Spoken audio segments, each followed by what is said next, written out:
Welcome to the Mad Entrepreneur Show.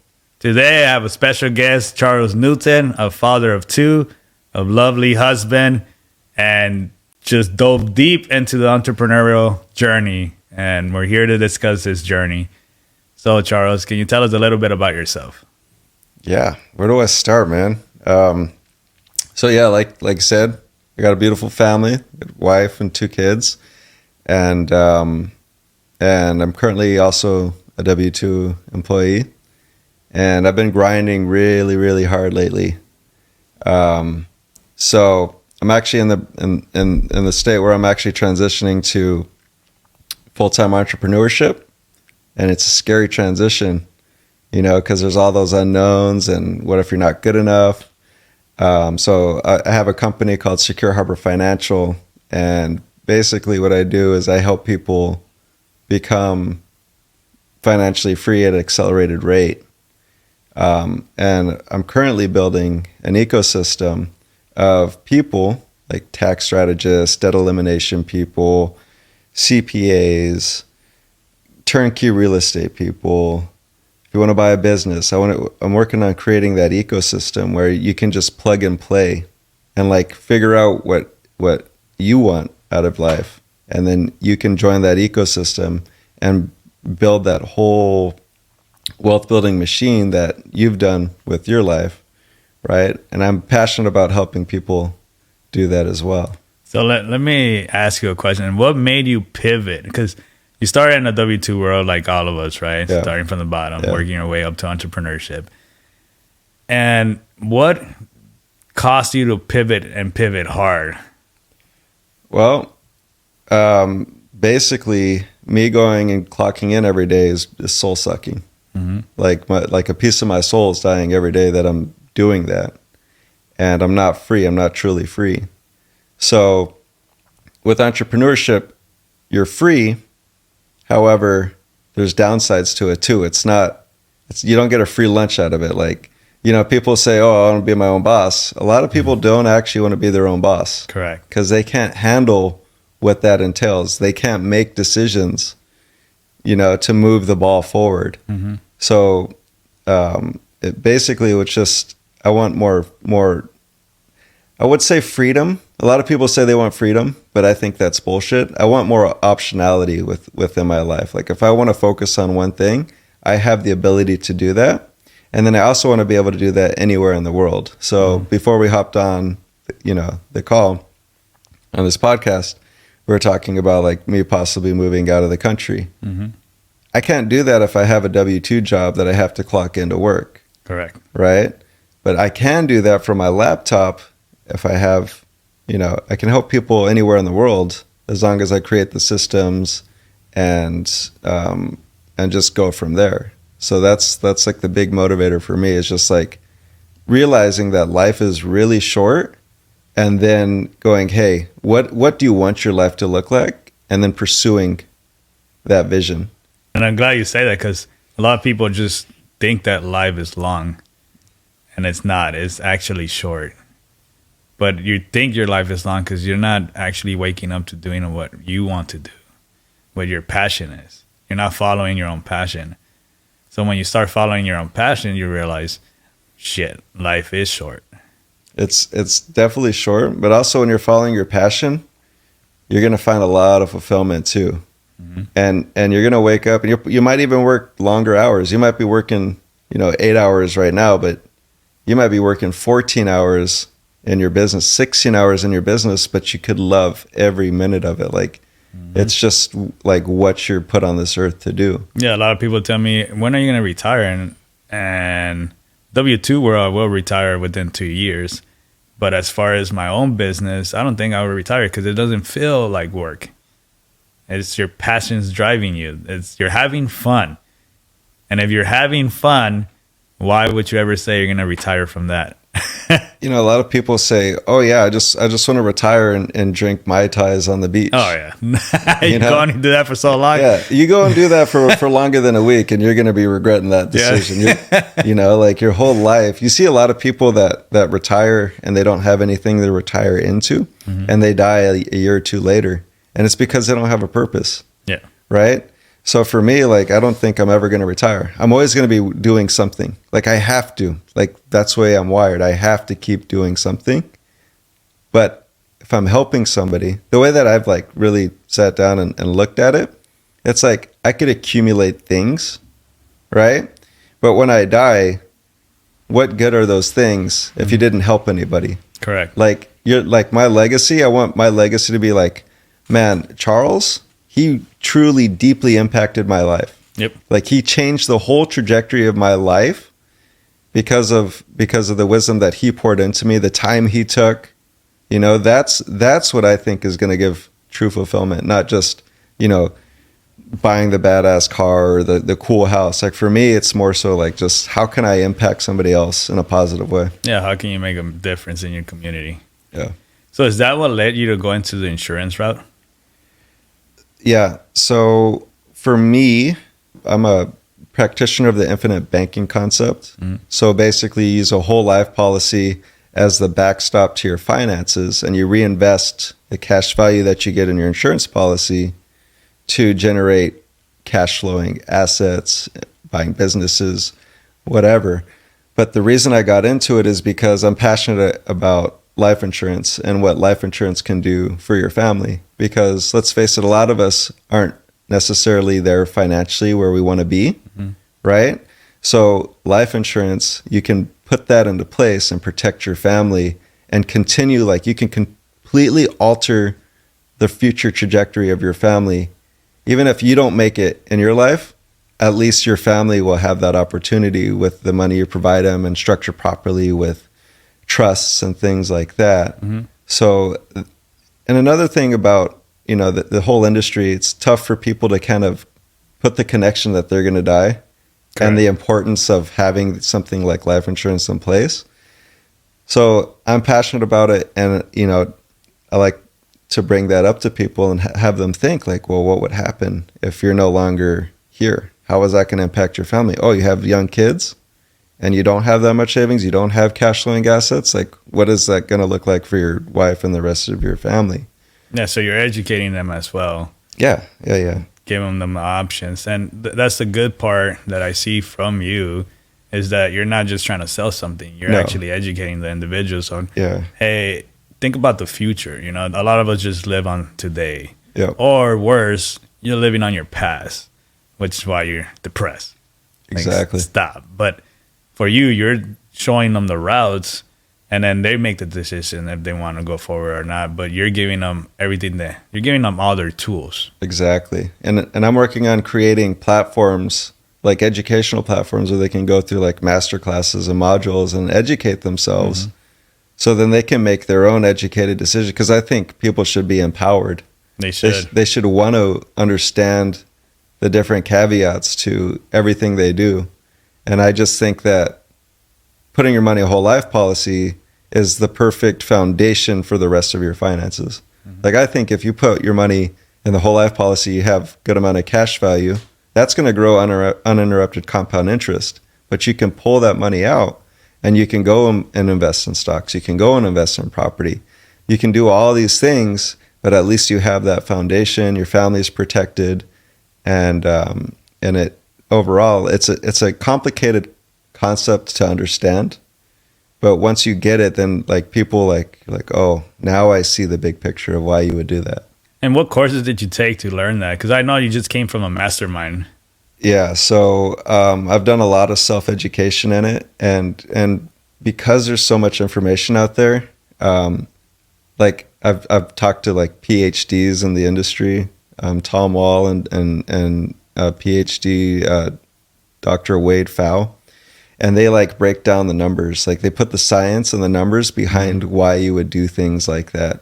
But for me, it's also just a constant educating myself and just constantly developing myself personally, right? So that I can show up for my clients. I can break down a complicated concept and break it down in a way that, you know, the average person can understand. So it's, you know, and I'm close with like some of the top industry leaders with, I spend time, like I was in the Dominican Republic with one of my mentors, and he was, you know, he's one of the most influential people in the space for the infinite banking concept and whole life. What made you get a mentor? So what took you that route? Because a lot of people don't believe in mentors. Well, I guess they don't believe in getting better, or they don't believe in growth. Because if you want to get ahead in life in an accelerated way, yeah, sure, you can go and make those mistakes. It's going to take you a lot longer, and it's going to cost you a lot more during the process. Like, what if you're not making $1 million a year now? What's the cost of that? Right? Correct. So it's like if you're making $100,000, the cost of not making $1 million a year is $900,000 a year, right? So people are a little weird about spending money in personal development, right? Like, why would I go and spend $25,000 to speak to that person? It's because you're going to spend $25 to speak to that person, and you're going to unlock how to make $900,000 more a year. Correct. You spend the $25,000 and you're going to gain all that knowledge. You're going to gain that gap. Exactly. Your learning curve is going to shorten. Exactly. So there's always this S curve, right? And that's your learning curve. So if you're doing it by yourself, you're going to make mistakes. It's going to take you maybe you'll go faster. Maybe you're the top 1% and you're going to go faster than the other individuals that got there. But you're still going to have to, there's a lot of time. So if you want to condense that time, you have to have mentors. You have to learn, see it this way for the people watching. If you want to make $100 million and there's an individual already making $100 million, you want to have that individual mentor you, because he's going to shorten that curve for you and you're going to get there a lot faster. 100%. And yeah, I mean, it just makes sense to spend the money. And you know, I'll get asked like, oh, what should I invest in if I have $10,000? And people think that, you know, they're going to get rich with $10,000. Like, oh, I'm going to go invest in the next crypto or the next this or the next that.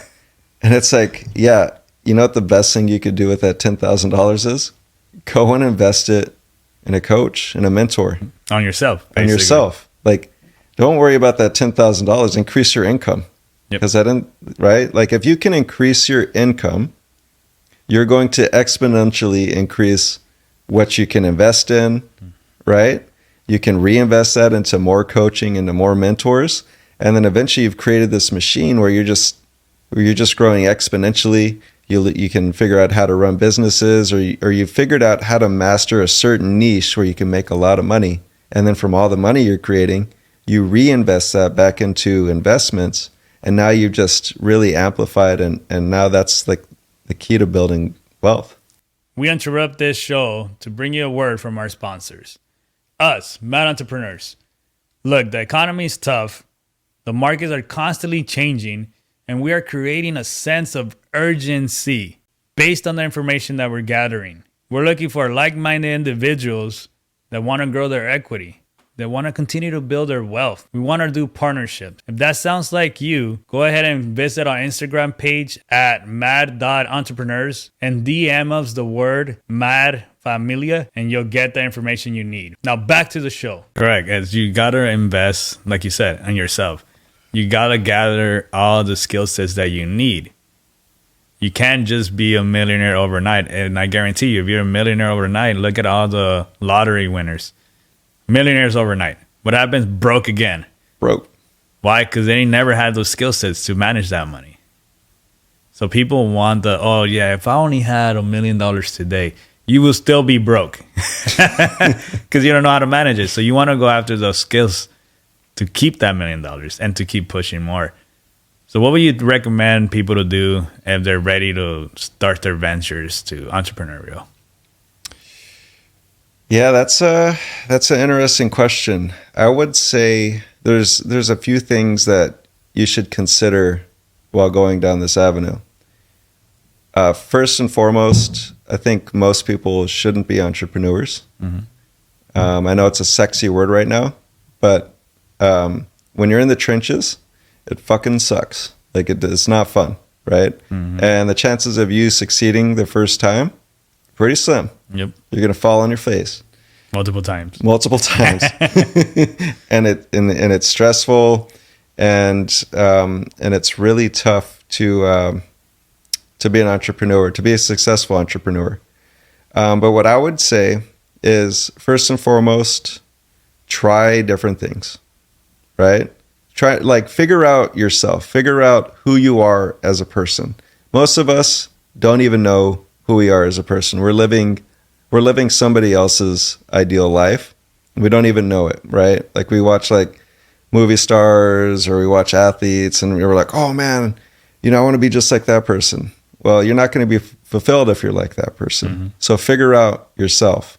And by doing that, it's just like, get out of your comfort zone. Sign up for Toastmasters and speak in front of people, or do something that you're scared of, like learn a different skill. And then another thing I would say is get clear on your values and beliefs. So if you can figure out your core values, like what really makes you tick, that's the key, and like having the energy to pursue what you're going after, no matter how bad it sucks. Right? So having a strong why. Exactly, having a strong why. And so but that also comes down to like knowing who you are as a person. And then when you say having strong values, is that so people don't like throw you off balance? Because there's going to be a lot of people, and maybe you could touch bases on this. If you're telling them their dreams, your own dreams, and they're not ready themselves, they're always going to want to push you away from your own dream or bring you back down to their level. Yeah. So like when you're going up like different levels, you're going to encounter, and this happens to everybody. First, you're going to realize that you're going to start losing friends. Mm-hmm. You're going to have to lose your old friends. Yep. Unless they're keeping up on the same pace as your self-development, those friends are going to be left behind, and what's going to happen is they're going to start hating on you. Right? And that's a normal function. It's normal for that to happen. Correct. When they're hating on you, that's your cue that you're doing something right. You're doing something right. But it sucks too. Yep. You're like, am I really doing the right thing? They might be saying, oh, you're going to fail or this and that. And you know what? They're actually probably right when they say that. Mm-hmm. But you have to have like the courage and the conviction within your soul to say, no matter what, I'm going to keep going, right? You're probably going to face challenges with your family. Your family's going to be like, hey, why do you want to quit your really good job, right? And it's because that really good job isn't in line with your core values. It's not in alignment.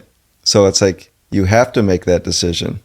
Like mm-hmm. You don't have an option. So you might find that you have strain with your family, right? Yep. And that's also part of the process. And there's a great story about the crabs in the bucket. Oh yeah. It's like the crab. You'll see a bucket of crabs, and they're all getting boiled. They're not getting boiled. They're all like trying to escape the bucket, right? And the fisherman, he's sitting next to the bucket, and like these people walk by, and they're like, "Hey, that crab's trying to get out. He's trying to get out of the bucket." And the fisherman just looks over at it, and he goes, "Yeah, don't worry about it. It's fine." Mm-hmm. And what happens is that one crab that's trying to get out, the other crabs grab him and pull him back down. Mm-hmm. And that's what you'll see with your friends and family. And you have to be aware of those situations so that you can just keep pushing forward and understand that that's just part of the process. And it's not fun. Like most entrepreneurship's not fun. It's like pretty shitty 90% of the time. And then you have like some big ones 10% of the time. And then it's back to being pretty shitty 90% of the time. And like once you understand that, then you know what like the operating system is, and you can just keep pushing forward from there. Yeah, correct. And one thing I want to add is for like what you touch bases, entrepreneurship is not meant for everybody. Don't let that also discourage you. If you want to try it, go ahead and try it. But I would suggest get into leadership first in the company that you're at. If you're successful in leadership, move up into management. So what I mean by that is if you're a technician, go to a lead.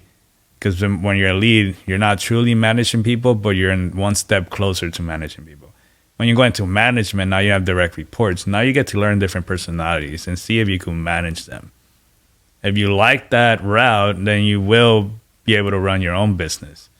But if you don't like that route, and a lot of people have found out that they don't like leading people, then it's not for you. Because you're going to have a lot of personalities to deal with. And you got to detach your emotions from them. And it's not easy. And you got to learn to listen to people. And if you can't listen to people and understand them, you won't be successful. Maybe you could be a solo entrepreneur, but then you're not going to be able to scale.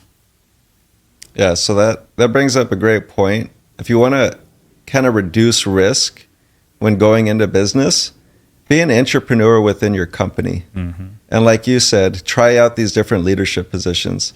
Ideally, if you can be a part of a company that like you want to start, and you can learn the ins and outs of how that company works, then you can eliminate a lot of the risk because you know you've already established the skills that it takes with the whole process, mm-hmm. right? And I know it's something that you're doing, and because of that, like you're going to be exponentially successful because they're teaching you the skills on their dime, mm-hmm. and reducing the risk for you to take action when you want to execute on your next business venture. Correct. And this is what I tell people: if you want to go into a business venture, why not join a company that already has it and learn from them? If you have a lot of skills to provide, that company will take you. And then that company will also have a lot of skills to provide to you. And you're learning. So instead of following the dollar, follow the educational path. Like, what are you gaining from that position? That's the way I see it. 100%. Yeah.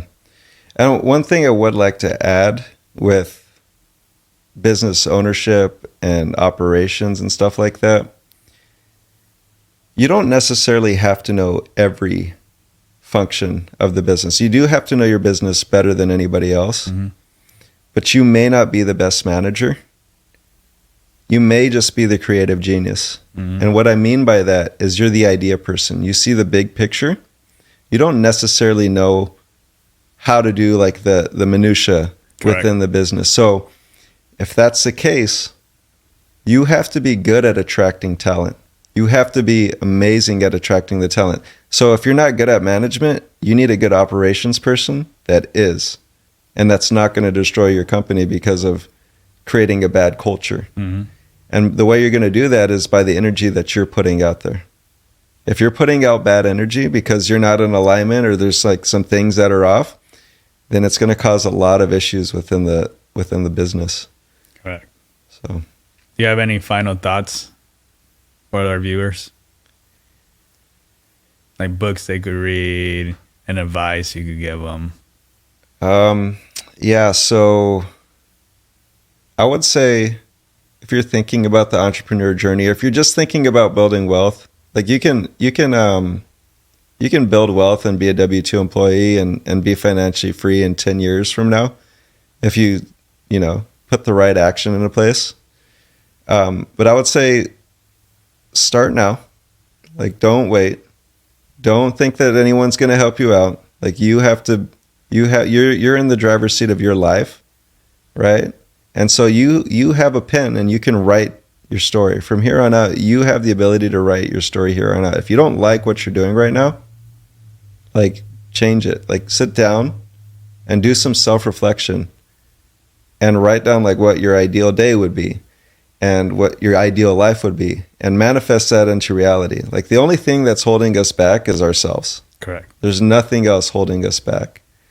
But as far as books, the most recent one that I really liked, it's like a very tactical book. It's called Buy Back Your Time by Dan Martell. And it talks about how, like, as you grow as an entrepreneur, you start hitting pain points. And the way to get past these pain points is by hiring people that can do the job that you were doing. So then you can focus your job on bigger ideas, bigger challenges, and you just keep repeating that cycle. Correct. And it's super powerful, and it's counterintuitive. He's like, just reinvest the profits that you make into people to take tasks off your table so that you can continue to grow. Yep. Yeah, Over and over and over like the again. book says, buy back your time. Exactly. You're no longer stuck, confined to that task. Now you have someone else that is happy to take that wage and do those tasks. Exactly. So that powerful message. And I'll add to designing your life by your own terms, like Charles just mentioned. If you have, everyone has a damn iPhone or an Android phone. You have a calendar. If you really want to design your life, start adding tasks to every hour. It might be, you might be thinking like, every hour, that's too much. But if you could manage your life by the hour, you won't have wasted time. And I could tell you my numbers. I spend 1 hour watching one show while I eat. And that is my reward. That's less than 5% of my time in a day. 100%. And so you bring up a good point. A lot of people say, well, I don't have time to pursue other ventures. And I don't care who you are. I call bullshit on that, because if you have a 30-minute break or an hour break at your job, that's time there. Correct.